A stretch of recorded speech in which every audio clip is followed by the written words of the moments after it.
What's up, you guys? I've had a rough go of it. Hi, Sean. I just tried to carjack Arn Anderson, and Oh no. I don't want to say you should have known better, but you kind of should have known better. it didn't end well for me. No, I can't say I'm surprised, but yeah. How are you? Did you go to the hospital? I hope. Or Well, for someone who had his brain spilled across the concrete, I'm doing all right, I think. yeah, you're looking pretty. Honestly, you're looking pretty good for someone who got shot in the head. Oh yeah, he did shoot me. Yeah. Please leave a thumbs up, subscribe, tap that bell for notifications. Send a super chat, get your question or statement read on the air. We got Kate Hensler here. Kate, how are you? I mean, first of all, I'm very clean. I'm feeling good. My head's feeling kind of. Oh God, it's my brains. He splattered my brains. Yeah, all across the concrete. I'm a little concerned, Sean. Are you sure? I can text Jeremy or something. Well, you know what? We're still going to be smarter than a lot of other shows out there. That much I tell you. Even brainless, Sean. Even brainless. As Joey Bag of Donuts said, I picked the wrong guy to carjack. You really did. I should have carjacked Cody. It would have been a lot easier. Now my hands are really sticky from all that brain matter. Oh, my gosh. Ugh. If you carjacked Cody, there'd be so much mourning because like fireworks would have gone off and it would have been like carjacking. I would have gotten a car. Yeah, you would have gotten a car. Dr. Six Fingers Esquire says this is blasphemy. The armed Anderson I know doesn't leave bodies. I mean, my God. Tyrone says it looks like I got rotten tomatoes thrown at me. He did that too.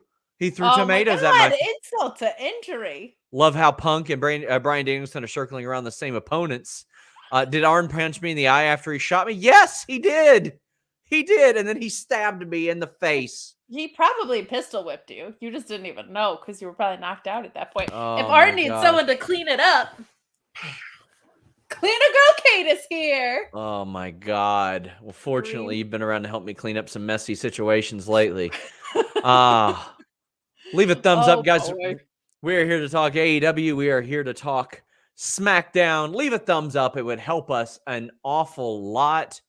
The people have spoken. They want us to cover AEW first. Anakin says, wanted to let my fellow Yankees fan know they played Sweet Caroline at the hockey game I went to tonight, and I refused to sing along. Good. Good. Joey Bag of Donuts says this is one of the best shows of the year for Rampage. Yeah, it was really great. There were some issues I had with the main event, but we'll get there. I'll tell you something I had no issues with. Oh, Andrew says, I think I'm the only person who votes SmackDown each week. I'm sure there are more. There are likely more. Bryan Danielson, Eddie Kingston. Holy crap. Tom LaValle says, my face looks better than Danielson's chest did. It looks roughly the same. His chest looked like he tried to carjack Arn Anderson. My God, this was so brutal. It was so physical. It was exactly what you need out of these two. And Bryan Danielson set this up by saying that he's almost jealous of Eddie Kingston because he's so talented and has so much heart. But that Eddie Kingston's lazy. And we just had a couple of really great, very short promos to set up to this. And that's all they needed. They didn't need a ton of other stuff, a bunch of run-ins, a bunch of DQs, a bunch of anything. They needed this. And not only this sets up Eddie Kingston's next program, but let's talk about this match. This was everything I want in a pro wrestling match. This felt like a pay-per-view spectacular. Yeah, this did not feel like bonus show wrestling at all. Man, Bryan Danielson, he was like, I'm going to sneak in at the end of the year and just like make myself contender for Wrestler of the Year still somehow. This has been an absolutely incredible run. I've loved the story they've been telling, and part of it, I'm just the biggest Eddie Kingston mark, and we'll get to the ridiculous markdom that is me later in the show with what gets set up, but I really have loved this version of Eddie because he's trying so hard to contain himself before he gets to this match. He's like, you know what? I want to kick your ass right now, but I'm waiting till Friday. Like you heard him trying to be like, I'm trying to chill, man, whatever, going into this. And then just to let it unleash tonight. Like, what a wonderful story that they told. And it's kind of like a bonus story because you're already in a tournament. You don't even fully need something on top of that because you're competing for something already. So I just have really loved this. And it's such a nice reminder that Eddie Kingston's really great at wrestling. Like, it's not just hardcore stuff. It's not just brawling and beating the crap out of each other. And I loved a lot of stuff that commentary did on this, referencing his love for Japanese wrestling and specifically striking and suplexing and Yes. going into the style of wrestling that he loves, and just the amount that we saw both of them jump into each other's worlds a little bit, and the storytelling on both of their faces through this whole thing. Like, so many spots that I loved, but I think the one thing that stole my heart the most was at one point Danielson looked at Eddie and was like, bring it on. And I just loved that because Eddie does that like every match. That's like his signature thing. And it played so well into everything he was saying. He was like, I want that version of Eddie Kingston, that pissed off version. And Eddie was giving it to him, and he was like, give me more. So what an opener. This was my favorite match of the night, I think, on either card. It was just fantastic. And I'm so glad they opened with it because it just drew me in so fast. And it made me so excited for the rest of the show. It was Friday night. The result was not in doubt. And that's what I love about these matches, is that even when the result isn't in doubt, I want to watch what's going to happen. I want to see how this unfolds. I want to see, like, will they pull something like just shocking?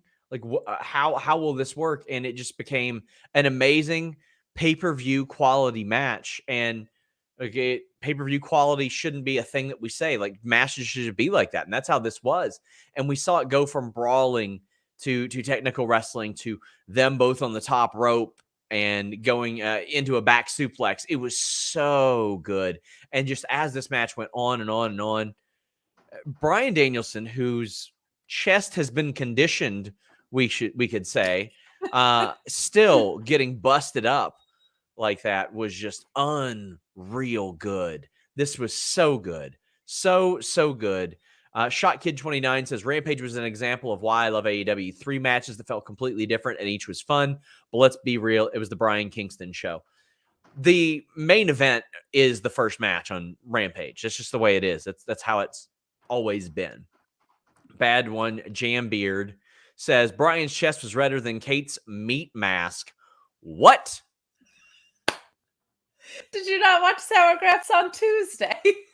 Sorry, I didn't have 3 extra hours to You fit that into only my schedule. needed another like 5 minutes.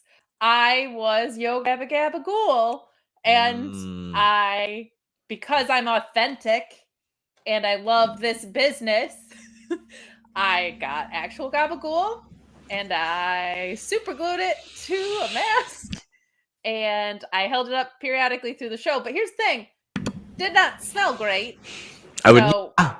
Yeah, I mean, I can't imagine things are smelling too great with your flesh is just rotting over there. You take them where you can get them. CM says, never doubted Bryan winning, but it could have been fun to see Mox versus Eddie in the finals, where Mox has to kill his best friend to get what he wants. I think that's coming anyway. I think you're going to see that anyway. And Mox feels like he has to kill everybody anyway, just to get back to the safety of his wife and child. That's the nature of his character now. Shot Kid 29. Actually, we just read that. Mod need to take care of that. Yes, go ahead. If we get Danielson and Punk versus Eddie and Mox, I'm going to disintegrate. Like, I'm going to evaporate into air. I don't know what I'm going to do with myself. J Blood says, what an entertaining hour. 3 different match styles, all bangers in their genre. Bryan Kingston was emotional war. Was an emotional war. Rampage is clicking. It really is. It really feels like there's at least one must watch thing on this show every single week. Agreed. And I think it was a very entertaining hour. Not as entertaining as this hour will be, but a very entertaining hour of AEW Rampage. Joseph Snark says, I wish Eddie could have gone full Kojima with the machine gun chops, so I'm not sure Bryan's chest would have held up.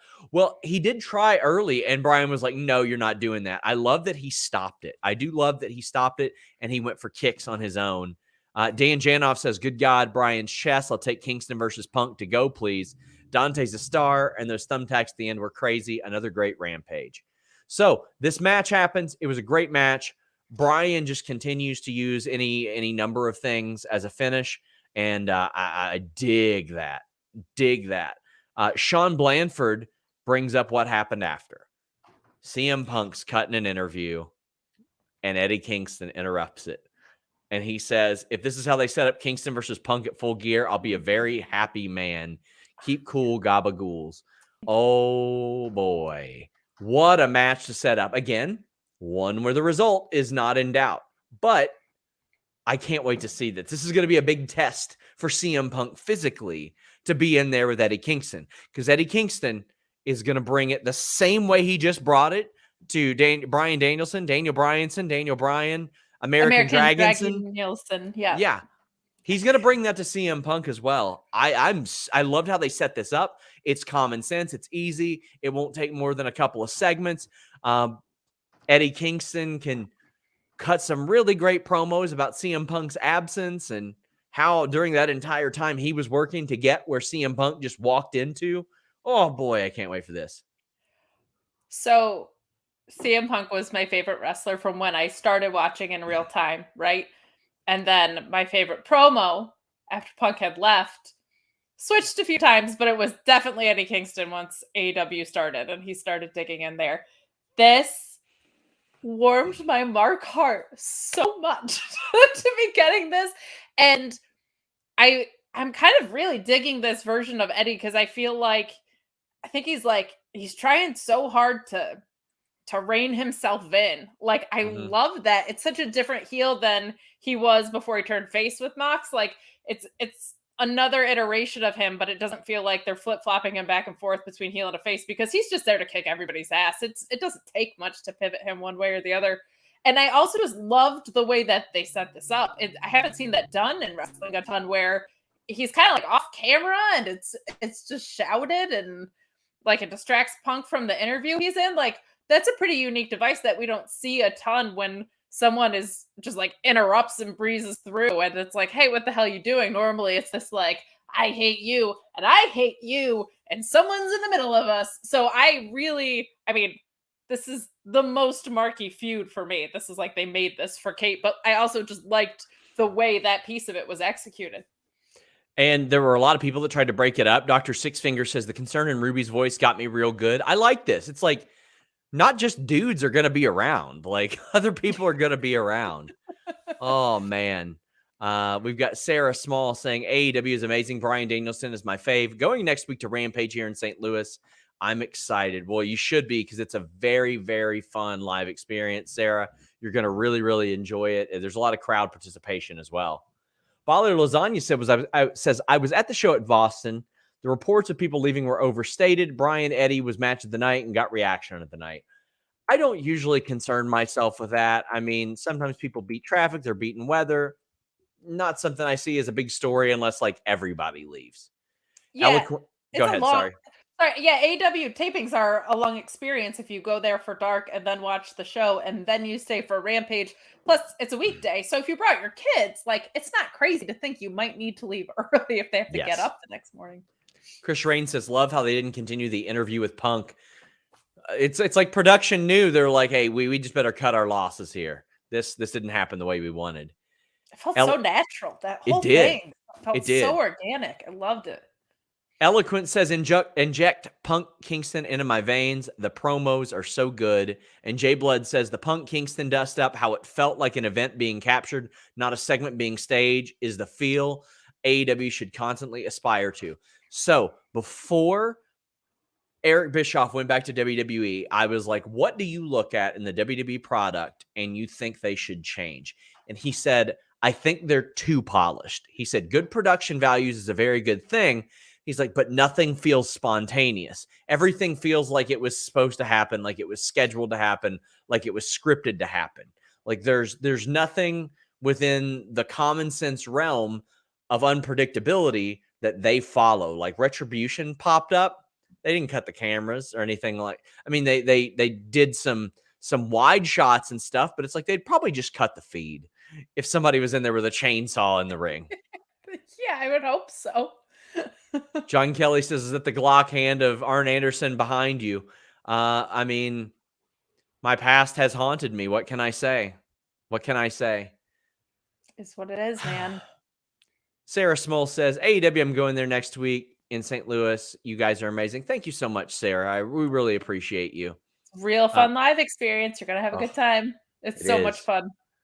Shatty Huda says Rampage was Garbo tonight besides Eddie and Daniel. I respectfully disagree, my friend, but you know what? If you want to send your money to say that, my door is open to you. By the way, guys, we are going to start a Streamlabs very soon. It won't be required or anything, but YouTube does take a significant cut, and in order to pay our people better, we're going to encourage you guys to donate on Streamlabs, but we'll let you know when that's set up. I just want to circle back on the super chat that said that outside of Bryan and Eddie, the rest of the show wasn't great. I'm also way more okay with that than when things are only an hour, because that's a third of the show. If only one match is great. So, like, in retrospect too, like if you feel that way, that's not the worst thing in the world with only an hour of television. It feels like it should be the other way. If you're only doing an hour, it should be great, but they also run like another 2-hour show on TV and dark and all that. So, but I'm even on episodes of Rampage where only one match is something I like. I'm like, oh, that's okay, because it was a third of the show. I love this. Vape It Up mentioning Kingston flipping out off Bryan as he passed out. That's a way you can get over even in a loss, and we'll talk a lot about getting over in a loss actually on the WWE show tonight. But I love that. To me, was did Dante Henson drop the ball on purpose? Did Eddie Kingston know he was about to lose, and so he gave the finger, or was Eddie Kingston just giving the finger to give the finger? Storytelling, people. That's what's kicking around in my brain. Alicia says Silver versus Cole is going to hump next week. It's going to budge next week. Nikolai says, sweet Kateline. Ba, ba, ba. Get that Boston shit out of here. Nerd Guru says, unrelated, but shout out to Moose's promo last night, putting himself over, yet shouting out all of their top performers, men and women. Good stuff. Man, I know a lot of people really dislike Moose for his past. I can tell you, people in Impact, when I ask them about this, they say Moose has made jumps, leaps to improve as a person. I know who the company he keeps sometimes doesn't indicate that, but that was a concern that I raised as well. And I got to agree, that promo was really, really good. But I do understand that some people are not going to want to watch that or give it the time of day at all. Bad one Jambeard says, next week it's Budge versus Hungy. It sure is. But before that, we got Matt Sydal, Dante Martin 3. Now, I'm not big on rematch. I wish they would slow down on that because I don't want them to get into WWE territory. However, I thought this one was good for the story and them having to pivot from the Sydal brothers against Leo and Dante because Mike Sydal is hurt. But Dante won. It was another amazing Dante Martin performance. And this one is good because you've got Leo there, proud of him, happy for him, coaching him. Leo, who has, at such a young age, has already seen some shit. He's had heat. Everybody knows his history. He's been involved with some of the top acts. He's been a cruiserweight champion. He's been in NXT. He's been back up. He's been back down to NXT. He's been fired. He's been in MLW. Now he's in AEW. Then he spent time away. He's been in New Japan. The amount of experience he's crammed into such a short amount of time, I buy him in this role. I really, really buy him in this role. And this made it look like Dante was growing as well. What do you think of this match?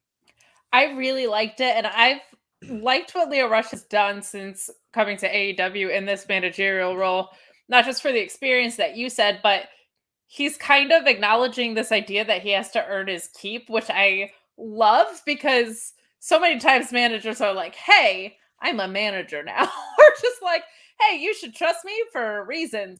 He's like, you know what? I'm going to go get you this match. I'm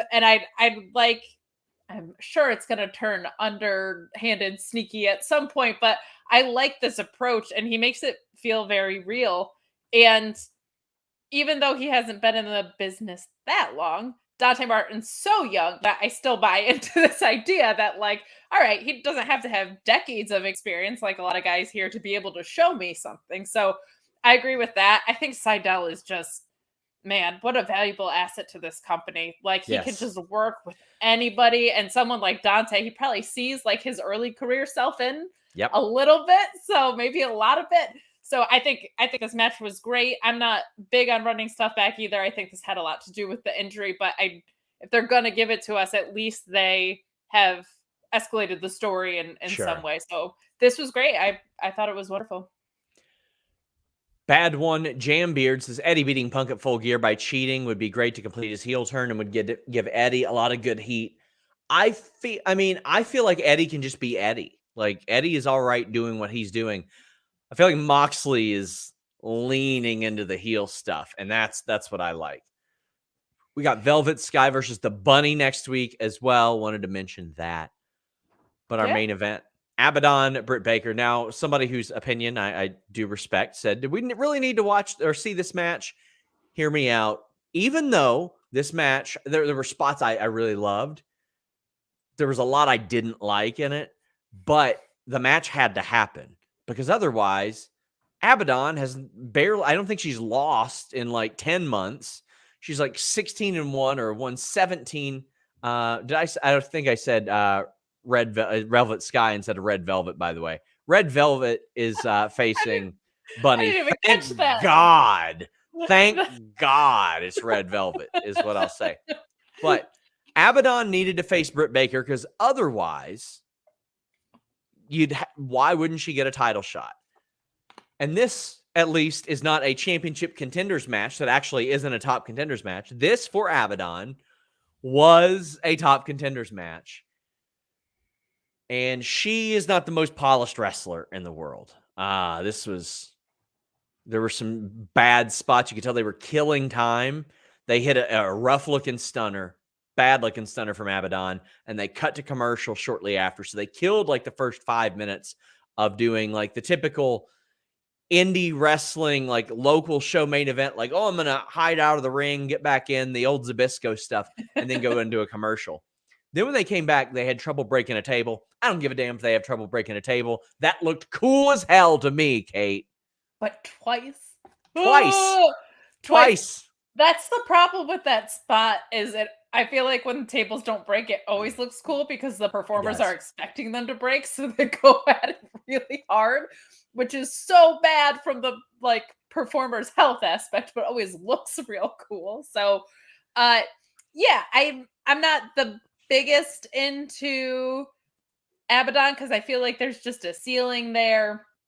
But I mean, who am I to say? They've made a lot of other demon type characters work in wrestling, but it just feels like she's still got some ways to go. But you're right, this match had to happen. And I definitely prefer something like this with a naturally Halloween leaning character than I do like, we put candy on tables around a ring. Like, I appreciated that in the same way that I appreciated Adam Cole as a Stay Puffed Marshmallow yesterday. Like, it's fun to just lean into those things. I thought the tack spots were cool. I thought it was cool that to me, that felt like Abadon playing a mind game of like, oh, right, you lost to Thunder Rosa with these tacks, right? So I'm going to give you some tacks. Like, I appreciated that there was a little bit of a storytelling aspect to some of these spots, but yeah, it was kind of clunky. It was a not the best match I've ever seen. Raphael said, who let that table dress as a New Japan table into the building? Well played, sir. I saw criticisms and people saying, oh, why aren't you complaining about this like the zombies? Okay, let me explain something to you. AEW has explained numerous times Abadon is not a zombie.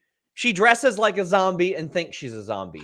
She is more like the Hurricane than she is the Fiend. Shane Helms on our podcast would constantly say, the Hurricane was not a superhero. He thought he was a superhero. And that's why he would do stuff and get his ass whipped. Abadon thinks she's a zombie. Now, that's why I have a problem with a couple of the spots. I have a problem with Abadon going through a table twice and sitting up before Britt Baker. I have a problem with her getting a chair wrapped around her head and Pillmanized with a curb stomp and no selling it. I don't like that at all. I do not like that. And then finishing it with a roll up, that ain't for me. That is just not for me. I am not the target audience for this character. I don't like it. I don't think she's there in the ring. I understand like maybe there is a target audience, but I just don't see this huge groundswell for Abadon. It's just not for me. And that's fair. I'm certainly that way about Dan Lambert. If you guys watch this consistently, you know that. But Buddy, if Dan Lambert no sells a chair around the head, then I'm gonna have some problems too. So that's the thing. There's a matter of taste of not liking stuff, and then there's a matter of when gimmicks interfere with the nature of a wrestling match, and that's kind of what we saw happen tonight. So what I'm hoping as she continues to grow and kind of sort through this is there's probably a happy medium way to do that, to make yourself look like someone who literally thinks they're a zombie, but also be able to figure out how to sell. I've talked about that with Miro, that being something that he's very good at, is making sure that he looks like a monster, not in a mentally off way, but like a monster of a guy, but still being able to sell really well, which that's its own kind of part of this art form. So hopefully she figures that out as time goes on. But I'm with you. I can kind of get into a creepy character, but when it's contradicting what you're supposed to be doing in a match, that kind of is a tough thing to buy into. Britt is a hardcore wrestler. I mean, it's not even a joke now. Like, I know it's like the rib and stuff for her character, but she is. Ryan says, in my head, Abadon does bath salts before each match. Remember when bath salts were a thing? My God. Well played. Joey says the table is the number one contender. Joe Beck says Rebel is a much better looking ghoul than you. Well, you know what? Rebel didn't try to carjack Arn Anderson either. Well, that we know of. Well, unless they find her body. Eloquent says, why didn't Jamie help Britt the whole match? That was a big lapse for me, unless Britt just said, I can handle this. No, there's got to be a justification for that. That's like my biggest complaint. If you ever watch a match, like an old match with Baby Doll in it, like she's just there. She doesn't really do anything. Like, do something if you're at ringside. My goodness. Especially if there's a woman who thinks she's a zombie in the ring. She was also on the cruise, by the way, and she was walking around that cruise ship thinking she was a zombie. It was fantastic. Nikolai says, nice subtle seeds being planted with Hater not doing the DMD. I've noticed she hasn't done that. I don't think she does it at all. Miguel says the gun bullet had better penetration through your head than Britt and Abadon going through a table. Oh no! See, if they would have shot themselves out of a Glock, it would have went through that table. That's true. Ronald says, do you feel we can get 3 women's matches on the Full Gear card? Sheeta Deeb 3, Jade Cargill, and Thunder Rosa, and Britt and Conti. No, I don't think we'll get Sheeta Deeb 3. I think they'll save that for a TV spot. I think like that might kick off a Rampage or something. I think you'll probably get a championship match and a tournament match, and one of them will be the buy-in, right? The tournament match, maybe? Yeah. Bad One Jambeard says, Abadon, in my opinion, has gone the reverse of what we usually see in WWE. She found her character first before finding her wrestling feet. I have high hopes for her in about a year from now. I mean, having Thunder Rosa around full-time is going to help all the women because she can work with them and all that, but and Serena, I would think too, right? Oh, yeah. Yeah. Andrew Daughtry says, wasn't a fan of the Abadon Britt Baker match ending, felt a bit too sports entertainment. I mean, if you are looking for a contrast, that is understandable. I will give this week a large pass on a lot of stuff because, again, I'm not the target audience for a lot of the stuff that's going to be on pro wrestling this week. Some of it I'll think is funny. Some of it I'll think is stupid, but ultimately it's in the interest of fun. Like, I loved when Britt Baker was about to put on the lockjaw and she stopped and Abadon's like, no, fucking do it then, and ate her fingers. I love that. So great. So great. And with Rampage too, I think they do a good job of, I think there's going to always be one Rampage match that I'm not super excited about. It's a real buffet with those 3. Like, you got your like pro wrestling match, usually exciting tag match or something in there, and then something that's a little bit more like this, I feel like. So I feel like that's a sampler platter. Yeah.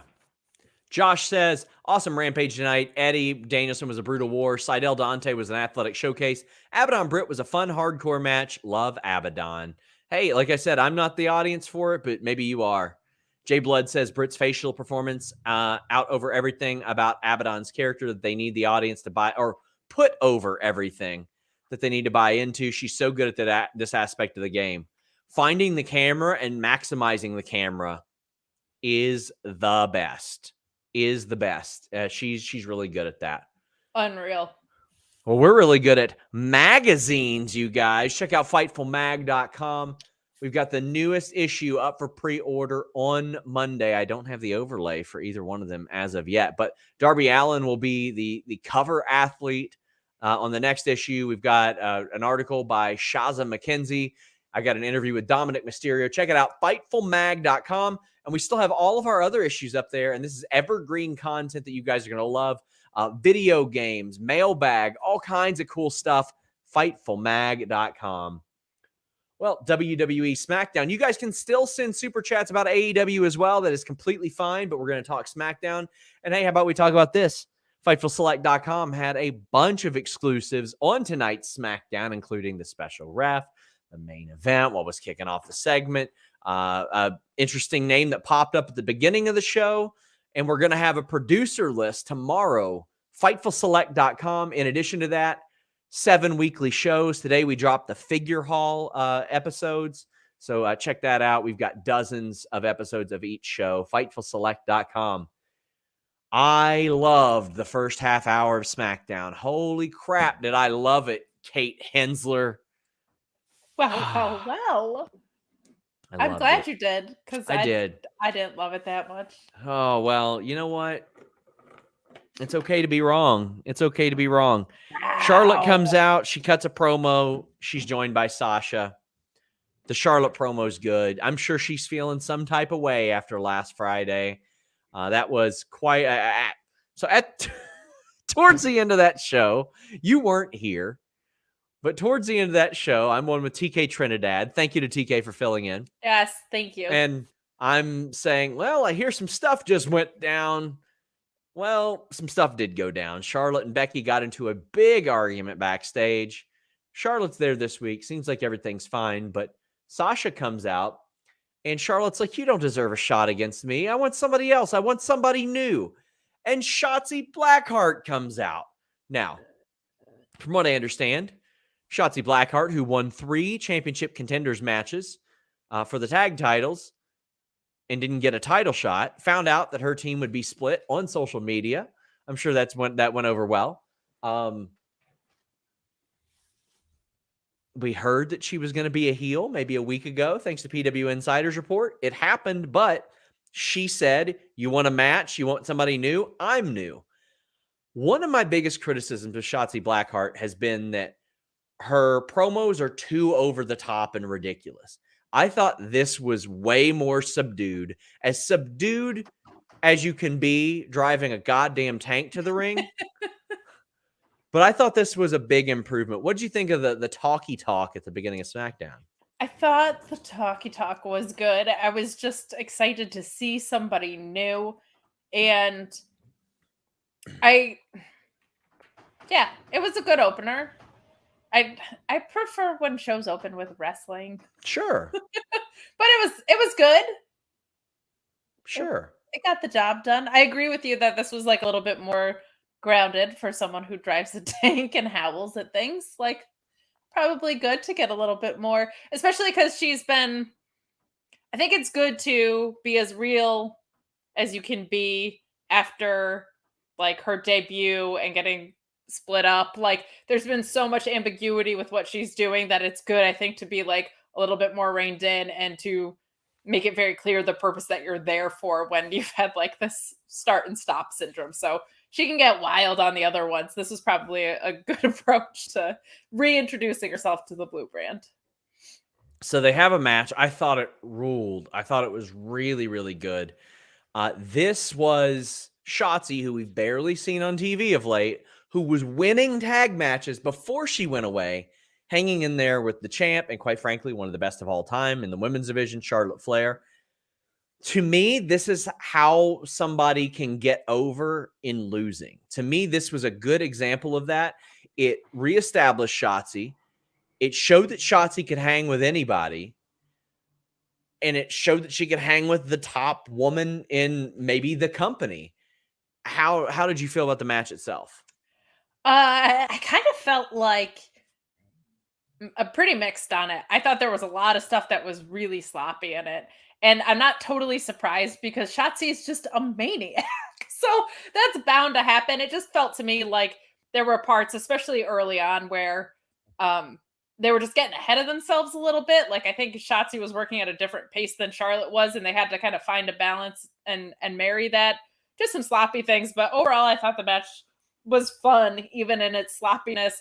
There's some stuff that Charlotte does that I just love, and one of them was there was a sequence where I don't think she was Irish whipped, but Charlotte had her back to the ropes, and Shotzi kind of telegraphed by going down to the mat too fast, and instead of jumping over her, which is the thing that always happens, Charlotte just double drop kicked her. And Yes. I loved that. Like those little psychology things are something that someone as established as Charlotte is really good at, and I think can make a match with someone who's newer to the main roster even better. So while this had some spots that I felt like were a little clunky, overall I thought it was a match that did what it needed to do. I did not love what happened after because I just don't think this roster.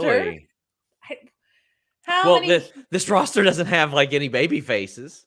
That's what I mean. Yeah, there are none. So I felt like, and man, Shotzi was over as hell. The crowd loved her. So Nerd Guru says it's unbelievably stupid turning Shotzi heel. So stupid. But Sasha put her over in the beatdown better than Flair did in the match. I disagree. I mean, I think they both put her over incredibly well. I think they put her over wonderfully. I'm torn because I liked what I saw out of Shotzi. I did think it was kind of funny. She instinctively went for the pin after the senton on Sasha, and then she's like, "Oh wait, not a match." But I like seeing this out of Shotzi Blackheart. But yeah, there are no straightforward baby faces because they can't decide on a weekly basis what Sasha and Charlotte are. And normally I'd be okay with that. I'm okay with that in a lot of other companies, but WWE doesn't have the nuance to really pull that off. The performers do. WWE doesn't because they just make you go, this person bad, this person good, over and over and over again. But I'm just happy that Shotzi's on TV. I'm happy that she's on the program. This match is going to rule. Sasha and Shotzi's going to rule. I didn't like the finish of the match because of what happened. But then when it set that up, if she really believed a distraction caused that, she should want to whip Sasha's ass. So that part of it, I liked that the psychology lined up. That makes total sense to me of, hey, you cost me the match and that pissed me off. So now I want to beat your ass. That makes sense. I just think that maybe when someone is super over and kind of new, maybe just have them be a face. Like she's such a natural. All I could think about was Ruby Soho. And I was like, oh, right. Shotzi has green hair. So she has to be the heel. If it makes Sasha a face and she stays that way, then that at least you're getting a baby face out of it. But you say it and I agree. You can book anything. You can have Shotzi and Sasha be faces. I would so much rather Shotzi be a face here. But I'm excited about the feud. I think Shotzi versus Sasha will be fantastic. And it at least makes sense, even if I don't like the way that it's pivoted. But it just seems like the only way that they can get baby faces is through shoot really bad booking. And I would like to see that stop at some point. El Rey Velez says, does this new title reign not count for Charlotte? They kept saying the 12-time champion. Hell, man, I don't know. They just decide what counts and what doesn't count. It's I can't pretend to understand. I mean, they took away a bunch of Ric Flair's actual title reigns when they did his 16 times. So who knows? Rangers Mayhem says, was Charlotte Flair trying to fan the flames of AEW rumors with the wink to the camera like Britt and the Street Fighter line Omega used this year? I'm sure she's smart enough to do that. I mean, she used Andrade's double moonsault. Yeah, she did. So there you go. Jeff Hardy backstage with Kayla Braxton, Madcap Moss, and Baron Corbin interrupt. And then we got the trick or street fight. Again, I am not the target audience for this, so I'm okay with it. I don't give a damn. Madcap Moss and Corbin win when Garza and Humberto interfere and attack Nakamura and Boogs. Now I'm like, well, what's this setting up? It's setting up a tag team feud with the Intercontinental Champion. Okay. The quality of the match, it's not for me. So I'm not going to sit here and say, oh, it sucked. It sucked. There were some funny spots, like the bobbing for apples and toasting the apples with Pat McAfee. I thought was fun stuff, but it was harmless. It happened. I don't know. Yeah. I wasn't really that entertained by it. This Madcap, I just think there's a lot better things you could be doing with Riddick Moss. There was also the Jeff Hardy promo. Paul Heyman had huge plans for Riddick Moss. He was big on Riddick Moss. I think he's great. I don't like dad joke Riddick Moss, but I think he's great. I thought the Jeff Hardy thing was also kind of weird because first of all, he said he was super pumped to be back at SmackDown, and I was like, Jeff Hardy does not say super pumped ever. Yeah. And I don't see staring at Riddick Moss and Baron Corbin being the reason you're super pumped to be at SmackDown. But yeah, the match was fine. It happened. I don't like it when this is the way you integrate Halloween things into matches. It just seems lame. I love Baron Corbin's Deep Six. It is always a good-looking move. Yeah. But you know what? Sometimes your Deep Six doesn't always deliver, and you need a little bit more from BlueChew.com. Use that code FIGHTFUL. Get your first shipment free. Just pay $5 shipping. The same active ingredients as Viagra and Cialis, so you know they work. But they work on your schedule, whether you're ready or whether you need to get ready. Blue Chew, code FIGHTFUL. No more awkward conversations with your doctor or waiting in line at the pharmacy. It prepares and ships direct. You take that online questionnaire, and when you're approved, you get that stuff delivered to you discreetly and direct. BlueChew.com, code FIGHTFUL. It's not just for people with a problem. It's for that performance. That performance.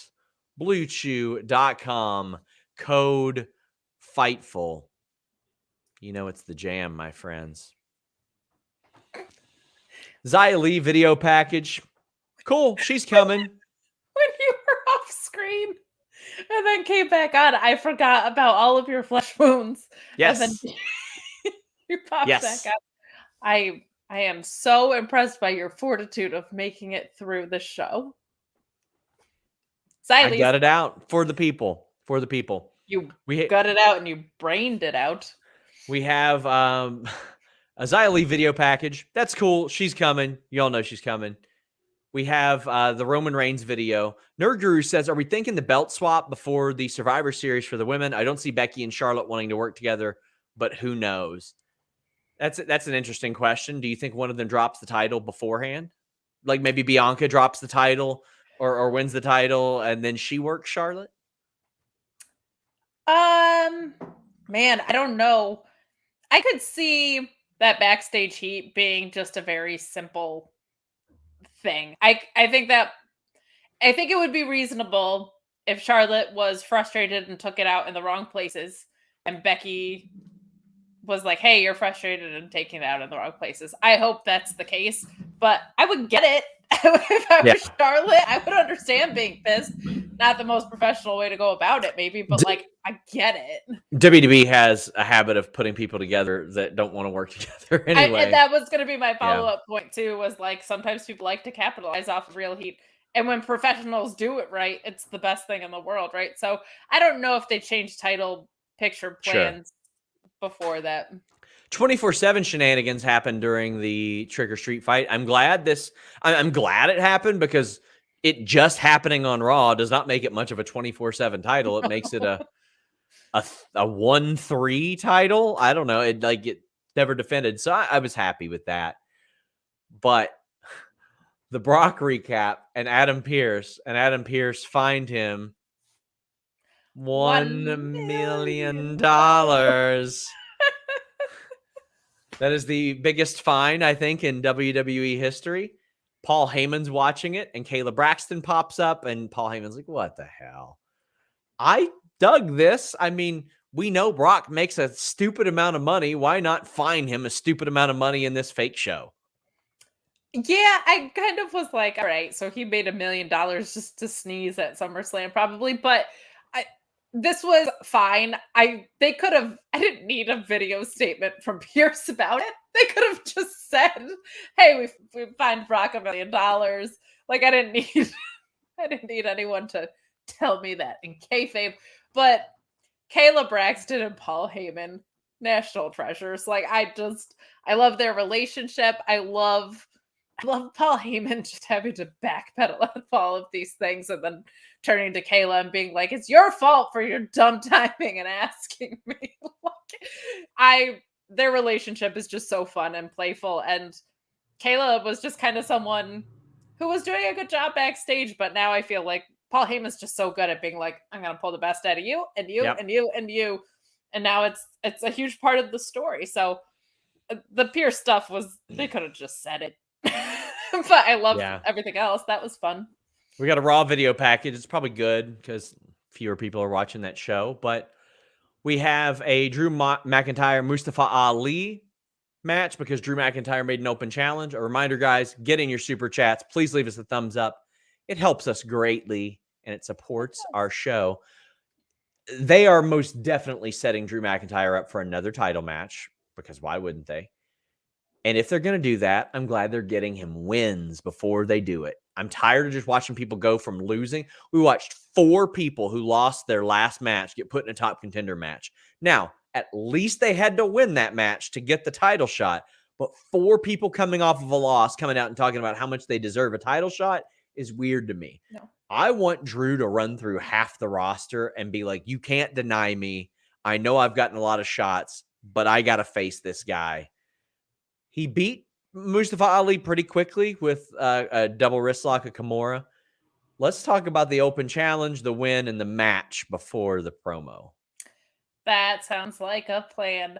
I don't understand open challenges for not having a title. That is always weird to me. Like, all right, yeah, I want to just face this guy.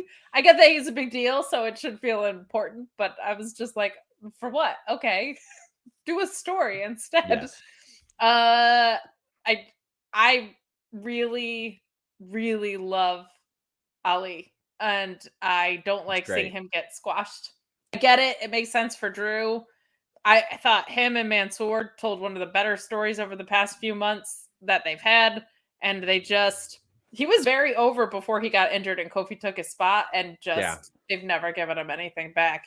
But the match was exactly fine. Having an open challenge is weird when you don't have a title. But I agree with you in that I hope that Drew has to come to SmackDown, establish himself over there, and then get a title shot. Like, it makes sense. And yeah, you shouldn't talk about how you deserve title shots after you lose a bunch of matches, and it's kind of weird that you win an entire Queen of the Ring tournament after you've done nothing but lose before that too. So I'm with you on things making sense. Yes. Mustafa Ali then cut a promo and said that the reason why people don't cheer for him is because his name is Mustafa Ali. It was a very, I don't even say implied. It was pretty much you guys are racist promo. And quite frankly, in some instances, he is absolutely right. That is obviously a big issue. What do you think about them integrating that into the show? I am of the belief that wrestling can be like television. For example, I talked to the USA Network reps about language being adjusted on NXT 2.0 and some more racy stuff happening. And they said, well, it's on all of our other shows. Why can't it be on wrestling? And that's always a thing. People think that wrestling has to hold a higher moral ground for some reason. And I do understand some of it. For example, when Melina is on screen, she is portraying absolute bitch, snobby Melina. But then she goes to the supermarket later on, and she's really, really nice, Melina. That's her real name. That's what she goes by. She is not playing a character when she's buying some asparagus at the grocery store. It is a lot different, but this can be a sensitive subject, obviously. Yeah, I hate it. I hate it because, and I had someone explain to me on Twitter today about the Iron Sheik in case I'm an idiot. I just think they were explaining to me that there's tropes in wrestling. Mm-hmm. No way. Get out of town and take a bus. Yes. I had no idea. I just hate it. I hate that he's a heel and pointing that out. Like, it feels like you're kind of making racism a babyface thing, and in NXT we already have inclusion being a heel thing. I think it's terrible. And I think, whilst I get it with Iron Sheik, I think you also have to make progress in some ways. And I saw a clip earlier of Big E talking about the success of New Day and how important it was for them to, he didn't say this part specifically, but they were basically handed a gospel choir gimmick and they pretty much just completely bucked it in the other direction. And he said it's important for people that are representative of a community that is in a minority to be able to just be themselves on screen, like to be able to represent more than just the one thing that you see about them, and how much of their success was built off of embracing themselves. And I thought, what a beautiful legacy. And he did say, you know, pro wrestling hasn't always been great at those depictions, but that their whole success was predicated off of embracing who they are beyond the one thing that you can see about them. And seeing that earlier and then seeing this, just, it felt like it broke my heart, because everything that was over about Mustafa Ali when he was over before he got injured had nothing to do with any of that. And I just think we are at a point, and I never want to say like colorblind, because I don't think you should be excluding people's culture from who they are, but there's just so much better. You can just do so much damn better. So I hated everything about it. Shaddy says fans cheered Jim Ross when he told Muhammad Hassan to go back to his country. Ali promo was spot on. I did what I think was a really good feature on Muhammad Hassan about 6 years ago. Spoke to him, spoke to Daivari, spoke to a lot of people about that. I encourage you guys to check it out. Raphael says, we can't trust WWE to tell these stories. Remember Apollo Crews? How'd that play out? It really felt like Vince and Bruce watched the Coming to America trailer and said, here's an accent, have fun. And that was it. Somebody asked if I'm looking forward to WrestleCade. I'll be at WrestleCade. Come say hi. Jeremy Lambert will also be there. We're going to be doing some interviews and some stuff on the scene. Check it out, WrestleCade.com. I'm so excited to be there. Kenshiro says, if you want to do the heel calls, people Islamophobic thing, that's fine, but people love and cheer Mansoor on this show. Turns it into crying wolf. It can be circumstantial. I mean, you never know somebody else's experience. And I also, just to put a cap on it from my perspective, there's a point where you're rewarding that behavior. Like, just because something is true, if you go out of your way to assign weight to it, to me, that feels like you're rewarding that behavior sometimes. And I don't think you should be rewarding racism in that way. I don't think that should be something that's getting cheered. So I just think move on from that. Yeah. Andrew says, Pat McAfee said Drew's sword is as big as, and I immediately thought Denise Salcedo. Oh God. Yeah. I think she did measure herself in comparison to that sword. Bazer's Ken says, did you catch Adam Pearce going heel during the fighting promo? He declared himself the heart of the show. It's been 3 years since we saw a heel authority figure, since Corbin. And WWE, let me tell you, they haven't gotten any better without one, but they book heat way too much. Yeah. They go heat way, way, way too much. Guys, we're heading down the home stretch. Leave a thumbs up, subscribe. But tomorrow, check out Grapsody here at noon Eastern. And then during the afternoon, there's a, free on cable UFC pay-per-view. And we got the Fightful Fight Night watch along. We want you guys here for these big fights. We'll be here for the co-main event and the main event. probably around 3:45. So check that out as well. Sean, we also forgot to mention that Mustafa Ali said, "You people." Yeah, the It You was a You People People promo. promo. And Drew said, "Testicular fortitude," which is a fancy balls promo. I see you, Drew McIntyre. I see you. Yes. Nerd Guru says, "Baseball's stupid. We'll be back next week." Pat is the best. Highly recommended his show. It's absolute comedy gold. He is the closest to Heenan I've seen. Still not close, but Hannah says next Thursday, check out The Distraction. Take over with me. And who signed off on that?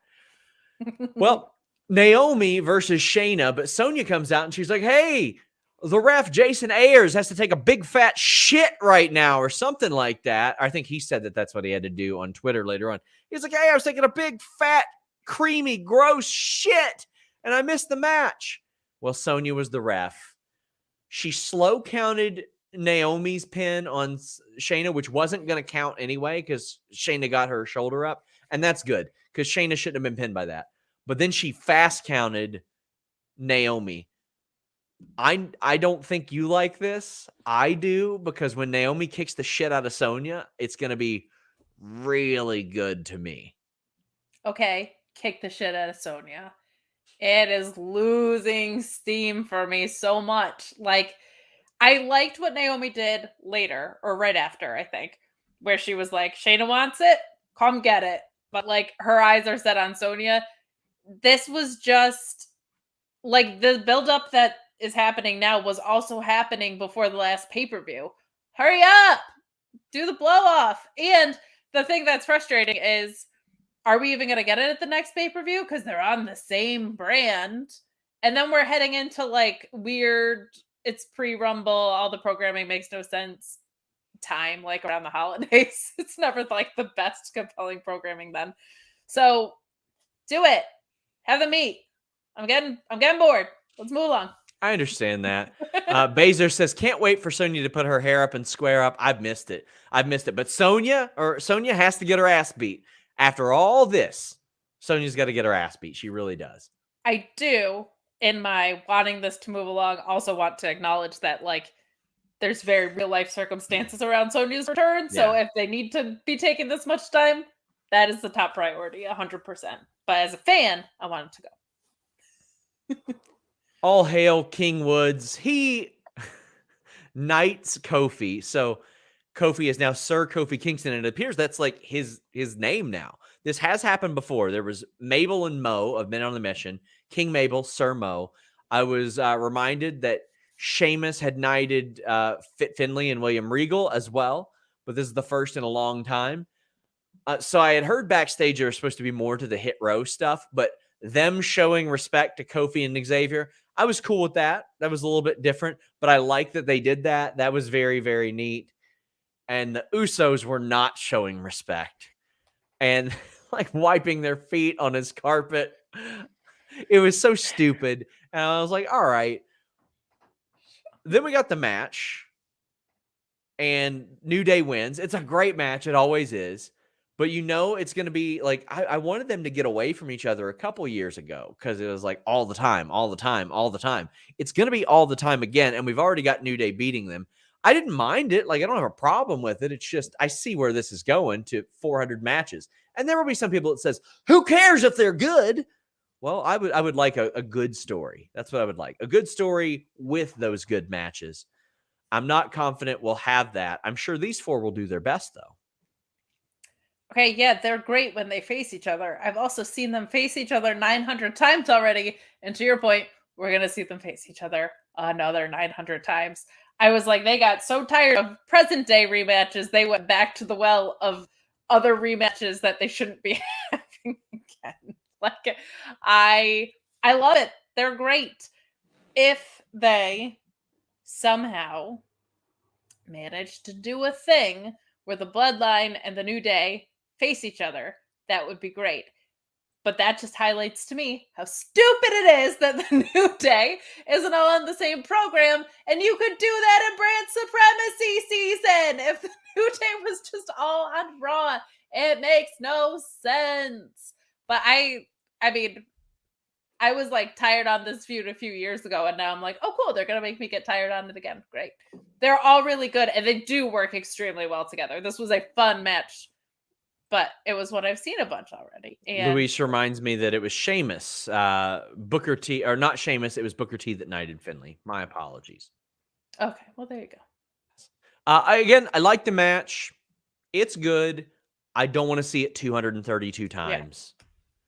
I do want to see you guys subscribe to Fightful Select 232 times on each person. That would be great. Please give us more money. Luis Polito says, if Garza and Humberto become Corbin's lackeys, oh, I hope not. They're too good. I don't want that. Yeah, no. And Andrew wraps us up by saying, great show, guys. Go Jets. Not often we finish this one in a smooth hour. But I mean, I guess people can look forward to at least one shorter show. The new and improved NXT Sour Graps, which I have demanded clock in at 2 hours. We have fun, and like an hour of it is Alex doing Tony D'Angelo impressions. Well, and our viewership stays high. There are many people who tell me, I listened at work the next day, and boom, half my workday was over. Yeah, I'm sure it was. I'm sure it was. Guys, please leave a thumbs up. Baser Ken says, I heard the Creed brothers and Raquel work dark matches tonight. Is it too soon for either of them? No, it's not too soon for Raquel. It is for the Creed brothers. They're gonna need some work. Kate, tell the people where they can find you. You can find me watching Grapsity tomorrow, so tune in for that because that's going to be great. I spoke to Will. He told me we had like a Halloween costume shenanigans consultation. But you can also find me at Kate on Deck IC. You can find me losing my mind with Alex every Tuesday. We have so much fun over there, despite Sean being intimidated by how entertaining we are. So he has to entertain or cut the show's length down because he's scared we're going to take over. Wednesdays, you can find me at Mark Order Pod, talking all things All Elite right after Dynamite. And Fridays, right back here with this guy, assuming he survives his battle wounds. You can find me trying to carjack Arn Anderson and it not working out well for me. Guys, have fun. What? Also, the distraction on Thursday. Hannah and I are taking over. How could I forget? YouTube.com/Fightful Distraction. Show those guys some love. They're trying to get that channel remonetized. They're doing great over there. It is amazing. Grab City tomorrow. Thank you guys so much. I'm still here all weekend. FightfulSelect.com has some good stuff coming. Until next time, we're out.